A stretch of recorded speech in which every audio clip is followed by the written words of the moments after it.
Welcome to Constitutionalist Politics Podcast, aka CTP. I am your host, Joseph M. Leonard, and that's Lenard. CTP is your no muss, no fuss, just me, you, and occasional guest type podcast. Really appreciate you tuning in. As Graham Norton would say, let's get on with the show! Hello, everyone. I have with me today Kirk Beck, a.k.a. Captain Kirk. No, not William Shatner or Patrick Stewart or, I forget the guy from Quantum Leap. I really loved him in the Enterprise version as Captain Kirk, but none of them. Kirk Beck. And we'll get into why he's here. But first I had asked him how he was doing, and he went into a story of how he was out campaigning today, and also a story about how he'd been to Detroit, since this is Detroit based. So let's let him go into that. How you doing today, Kirk? I'm doing well. Boy, you've got a lot of energy there. I'm going to enjoy this, I can tell. So you were out campaigning for who? Well, David Serpa is running for Congress out here in the 39th Congressional District, and we're trying to convey to people it's not left, it's not right, it's uniting together on the things that we should share in common. Like, why aren't we dealing with water? We have a drought in California. Yeah, mostly self-induced by eating policy, but yes.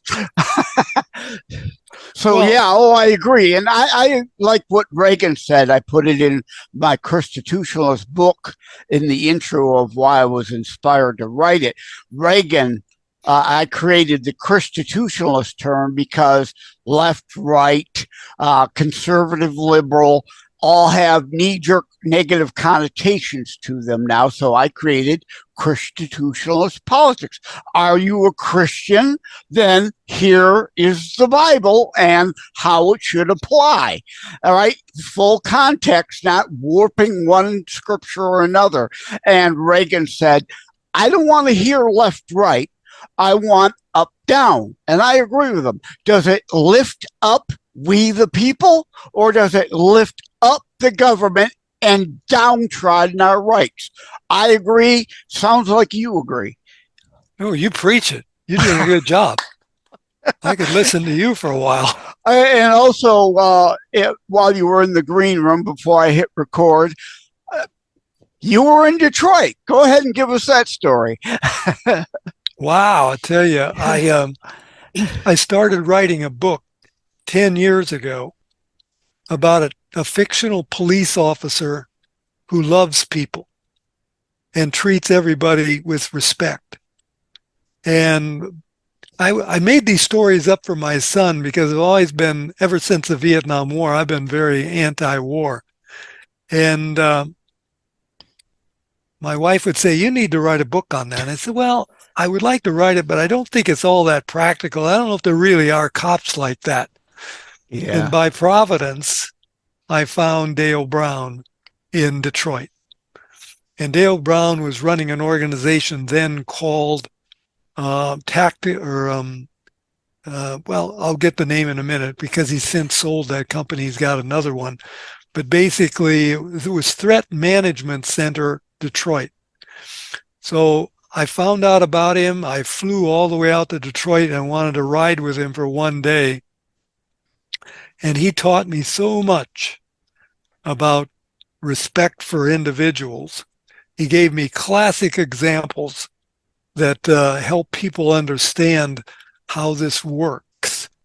And Dale Brown had a website at the time, and he had 7 police officers from the Detroit PD. I think 6 of them were African American. And they all said the same thing. Why were we not trained like this? Because if we were trained like this, we wouldn't have so many problems. We wouldn't have so many people getting shot. We wouldn't have so many lawsuits. Okay. Well, we are a lawfare society. Somebody will always claim they're a victim, whether they are or not, and try to sue for money. But yeah, and I have in the notes here. So I take it this is leading to and is soon to publish Officer Hanson, Compassion in Blue. Is that what we're getting to? That's true. It's the book is done. It just needs to be published.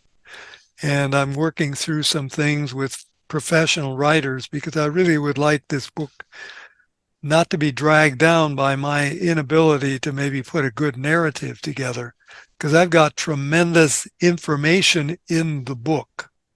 Many things that have happened to me personally over the many years that I've been in court. Also, the police officer friends that I've had who share the same kind of respect for human life that I do. That all this came together in the book, and I think the book is going to be a great help to many, many people. Well, I modeled it after Black Beauty by Anna Sewell. All my chapters are very short, and each chapter has some purpose, some understanding of law or human kindness that will make it a very easy book to read. You could read a chapter probably in 10 minutes. I think you're going about it right. In my How to Write a Book and Get It Published Hints, Tips, and Techniques book, I say that, this whole thing. Write about what you know. Use personal experience when and where you can and fictionalize it. So you did that right. Also, you mentioned you didn't steal source material, but you borrowed someone's style. You patterned a bit after somebody, and that is intelligent.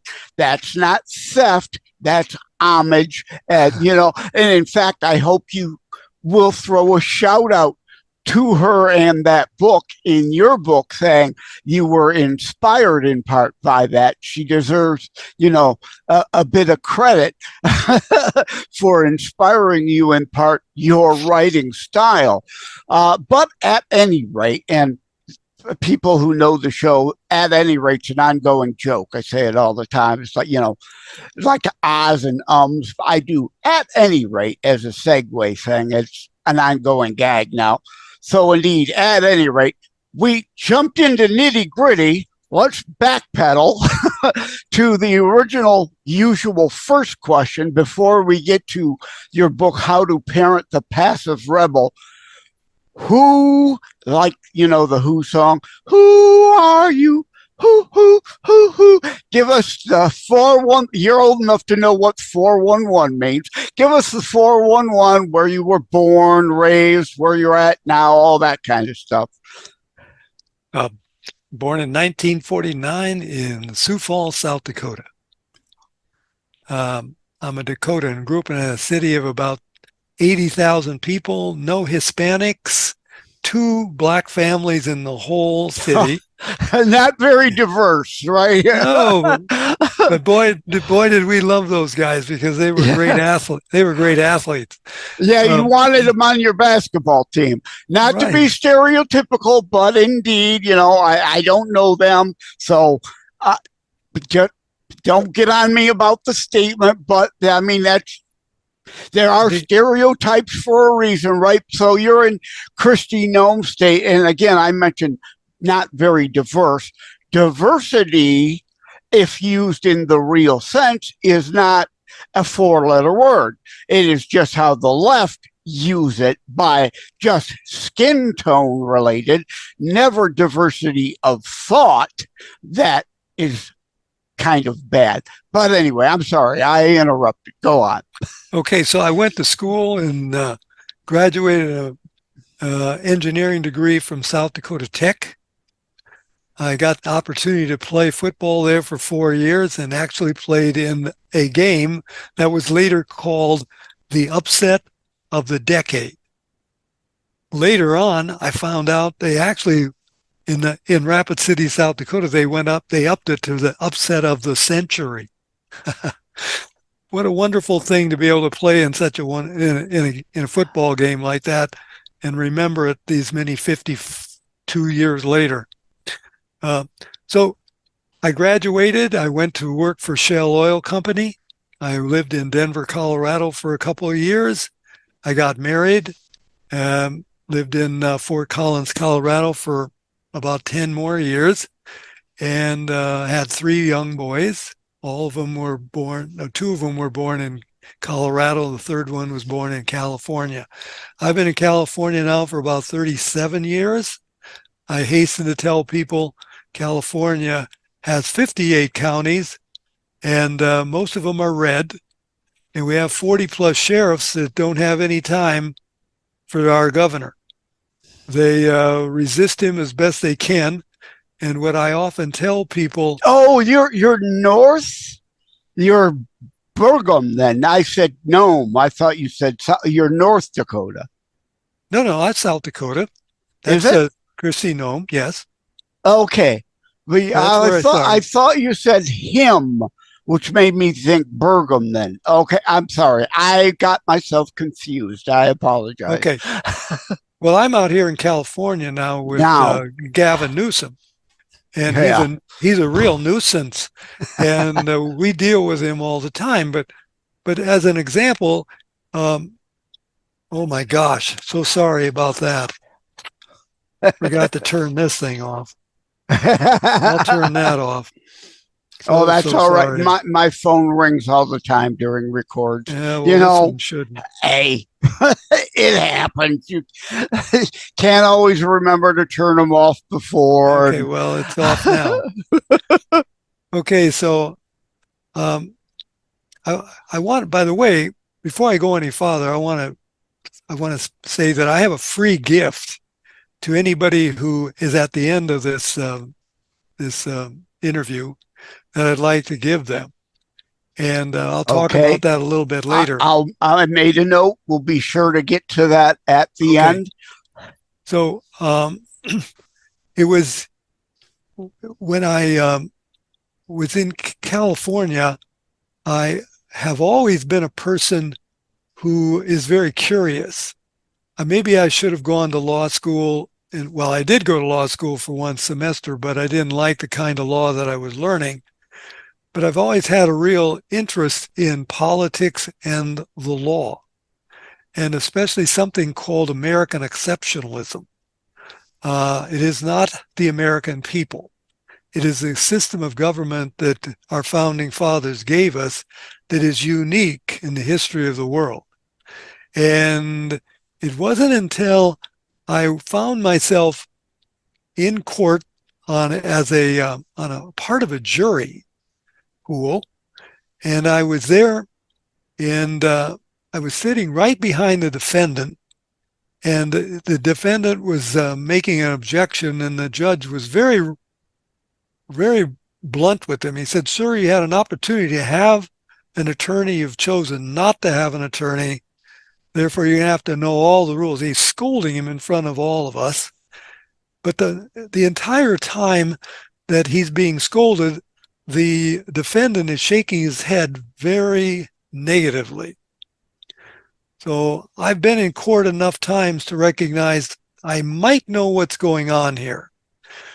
2 days later, I'm on the jury selection, and the judge makes his standard 3 caveats. And the one that I remember is the one where he said, the fact that the defendant is defending himself against 17 oh my God felonies, would that inhibit you from making a just verdict? Well, I didn't say anything, but as soon as he got done, he said, "Juror number 14, I see by your body language you might have some problems with what's going on here." And for 5 minutes, he allowed me to elaborate. After which, he said, "I think we need to take a short break." And when he came back, he said, "Juror 14, you can leave." And you've already tainted the other jurors, probably, exactly. Right? I got what I wanted to have said I knew I wasn't going to be on this jury because I always ask questions. Unusual though, I came back the next day and sat right behind the defendant. I wanted to get the jury's attention. Like, what's this guy doing in here again? He was supposed to go home. And I went out to lunch with the defendant. And I found out that he had actually gone out with an attorney to see if they could work together. He didn't want to give up his right to defend himself. He knows, like I know, like you probably know, that when you have an attorney in the courtroom, you have given up your right to talk. You are rendered incompetent by the court, and the attorney does all the speaking in your behalf. Well, good or bad, and it's not always good. He did not want that. So he went out to talk with the attorney, see if they could work together. He came back into the courtroom. The judge asked the attorney, well, can you work together? And the attorney totally blindsided him by saying this: Your Honor, based upon my conversation with the defendant, I highly recommend a full psychiatric evaluation. Wow. Wow. What happened to attorney-client privilege? He didn't pay him yet, but they were talking that still should have applied. So I'm talking further with the defendant, and I found out that I was right. He didn't want to give up his ability to speak in his behalf. But then he said this: I'm trying to defend myself based upon the constitutional principles that I'm learning from Jack and Margie Flynn. Ooh, I don't know who they are. Well, 10 years later, I'm a student of Jack and Margie Flynn and their affidavit process, which we call the power of paper. And we've used this effectively. I personally have used it effectively 5 times over the last 6 years. And Jack and Margie Flynn have said, and now I believe, since they've been doing this for 6 decades, they have over 10,000 victories. Now, I'd be happy to go into my victories one at a time. I don't know that we've got all day to do that, right? Yeah. Well, I can fly through them very quickly. Okay. But so here I am in California, living in the most regulated state in the union. It's crazy in many respects, but as I said earlier, we have a lot of good sheriffs. We've got a lot of good people, and we believe that with the understanding of using the law, basically without attorneys, and just holding government accountable to their oaths of office and to the higher law, the Constitution, we can affect great changes. And what we're trying to do here in Riverside is change one county to basically being a constitutional county, not because the governments did something, but because we, the people, know the law. And we, the people, are the bosses if we bother to get off our butts and exert that authority. Yes. Exactly. It's not they, the elected, it's we, the people.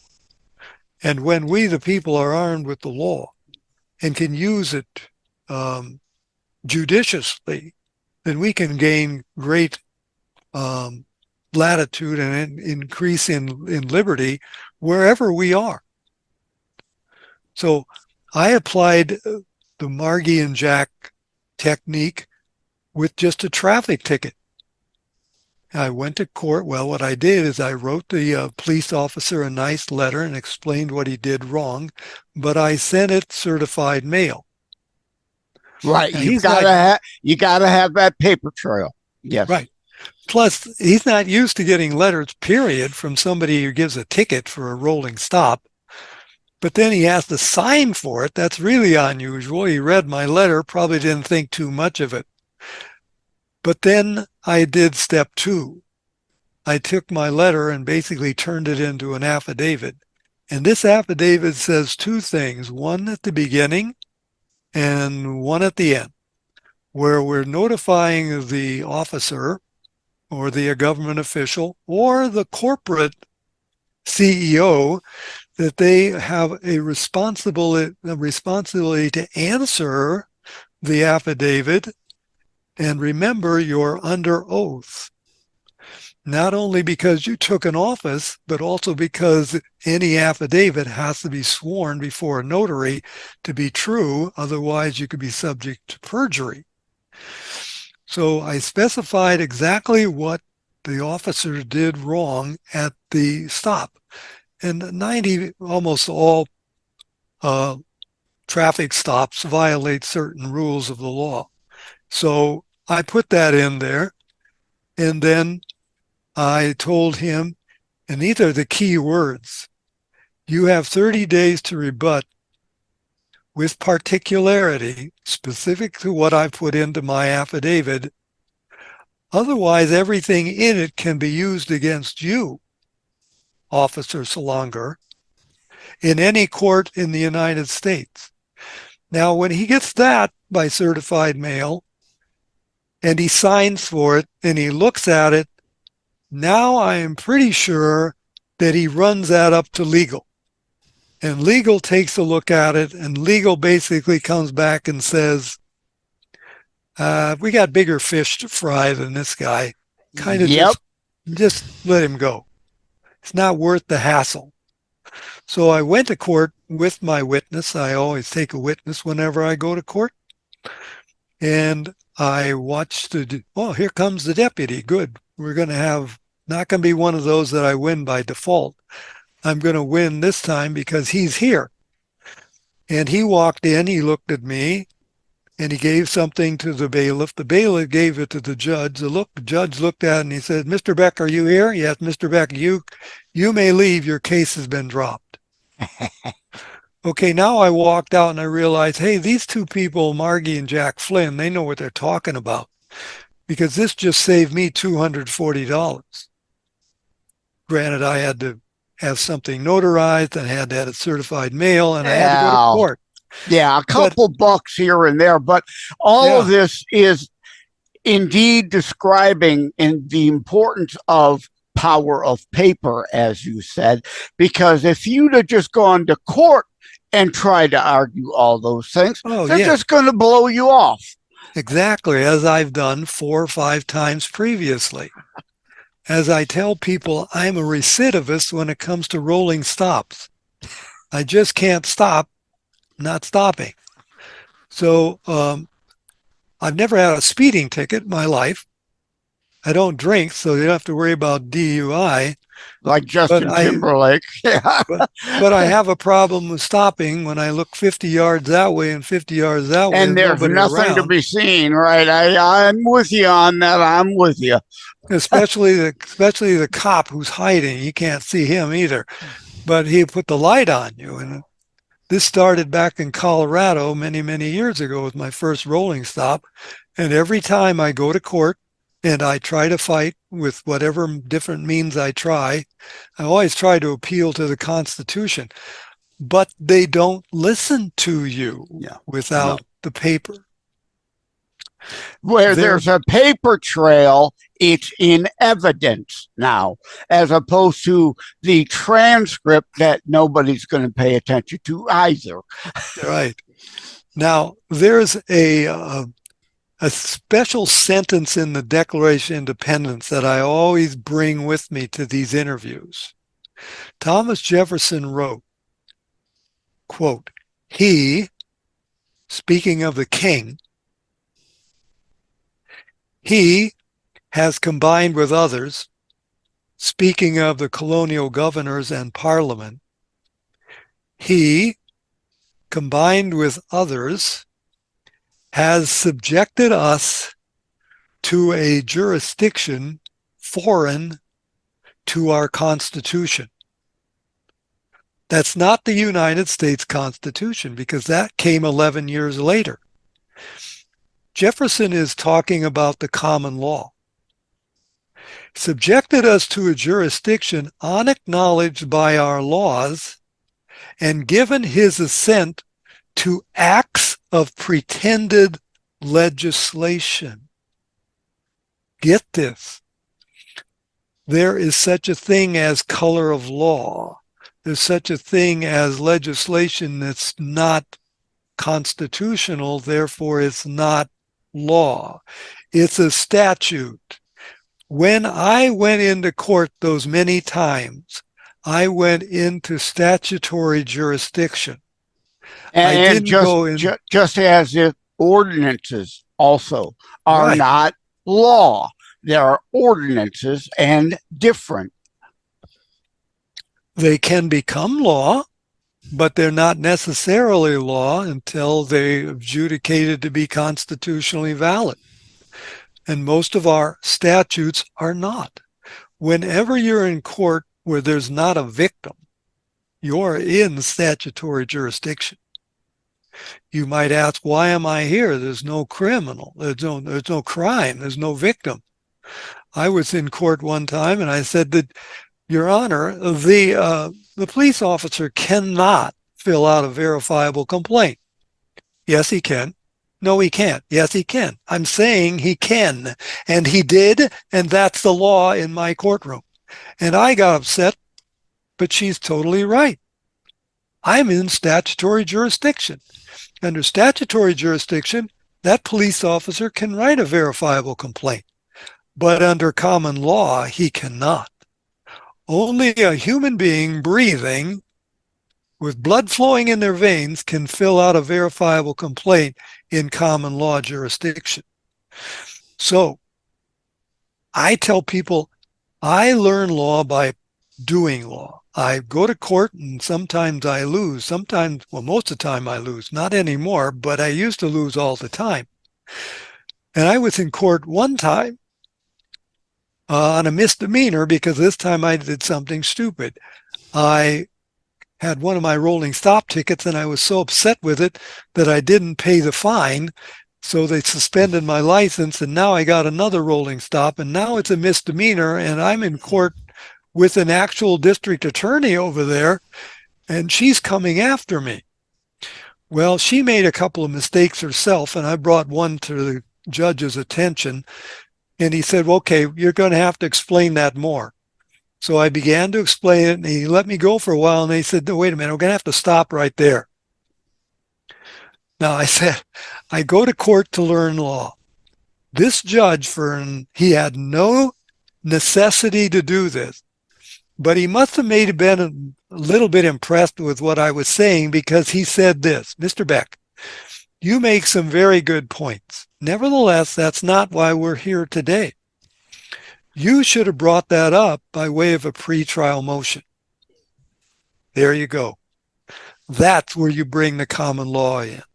And again, the power of the paper, the pretrial motion you could have and should have done in writing. And I could see how knowledgeable you are, and we could talk about this for probably 6 hours, but I try to keep my shows to around 30 minutes so people will actually listen. So we've wet their whistle. So we'll get to how people can reach out. And you mentioned Jack and Margie Flynn's information. They could check into that, of course. But so before I get on to, because I want to touch on how to parent the passive rebel. But before I do, I want to remember, for those looking at the behind the scenes video, yes, you see me wearing my Never Forget 9/11. That is because we are recording during the week of 9/11, even though this will air later. And the other thing is, I got to try to, they say when you're in a hole, stop digging. Well, I got to try to dig my hole out of the basketball comment. All I'm saying is that it's anecdotal, but me as a white dude growing up, all the black friends I had and people I've ever known that are black have always been indeed better basketball players than I. So yes, I threw out the stereotype. It is certainly not always true. If you get an Urkel, he's probably not a good basketball player. So But again, please, I mean, can we be reasonable here? But I'm saying this as a way of an apology and an explanation because I know the internet, somebody will, oh my God, did you hear what he said? Right, kind of thing. But anyway, now that I've got that out of the way, tell us about how to parent the passive rebel. My desire was to write the book about Officer Hanson, but I needed to learn how to write books. So I got online and I found one of these organizations that help you go through the process of self-publishing. Like well, my how to write a book and get it published. Right. Yeah. Well, I wanted to learn how to do this, and in the process they said, we want you to write a book, a very short book. Well, I had something that I've carried with me for 40 years as a teacher. I ran a private school back in Colorado, and I had this wonderful young man in my class named Doug. And Doug taught me that the Bible's true. The Bible has great application. Amen. Thanks for sharing that especially on this show. Yeah. Well, Doug was a passive rebel. He came to class every day and he had all these different magic tricks that he was working on, Rubik's Cube, and I kept confiscating them. And he was in my school, the students had individual curriculum and they had modules in science, history, Bible, mathematics, and English. And they were supposed to get a module done, at least one a week in all, not each subject, but at least one module every week. Doug had been in the classroom for 17 weeks and he got 5 modules done. I went to the pastor and I said, this is almost like theft. We're taking money from the parents. He's not doing anything. I want this young man, I want him disenrolled. The pastor got the mother in. She started crying, and the pastor came back and said, no, I want to keep him in there. I said, okay, I've been thinking about this. I'll keep him in the school under one condition, that Monday night, Tuesday night, Wednesday night, and Thursday night, he goes home with me. And there's only one rule. According to the Bible, if a man does not work, neither does he eat. Amen. So if unwilling versus unable. Yes. Yeah. So if Doug doesn't get his work done, he doesn't eat. And then I'll make sure he doesn't eat when he goes home. And I took Doug home with me. He went all day long. I said, Doug, if you want to play with your Rubik's Cube all day long, I don't care. Because the rule is, and you know what the rule is. Yeah, that's fine. So it's 7 o'clock at night. I'm sitting with my family at home, and I said, Doug, do you have your work done? No. Well, Doug, you can't eat. I'm not hungry. What? Okay. So 6 o'clock in the morning, I got up and I took a seat right next to the refrigerator. And about 6:10, out comes Doug, and he didn't say hi. He went right to the refrigerator. Because I told him, I said, this is your house. You come here, anything in the refrigerator, it's fine. Go ahead and have what you want. I said, Doug, is your work done? He said, no. I said, well, Doug, you know the rule. Yeah, but I'm hungry.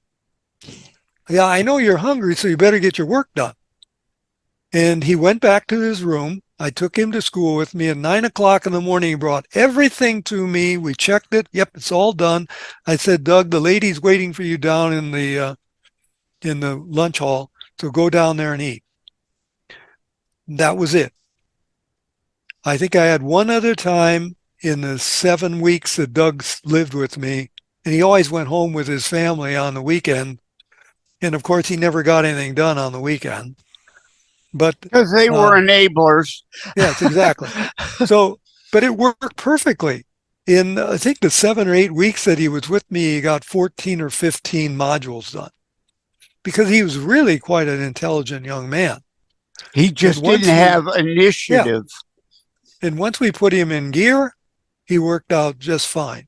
And I think, well, how many people, because in my book, I point out 5 things you don't want to do. These are the worst things you can do. And I said the worst one of all is ignore it.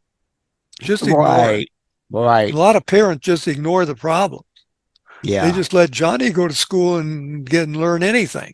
Well, both of these books sound like something I definitely recommend people get the currently available, right? How to Parent the Passive Rebel, and coming, Officer Hanson, Compassion in Blue.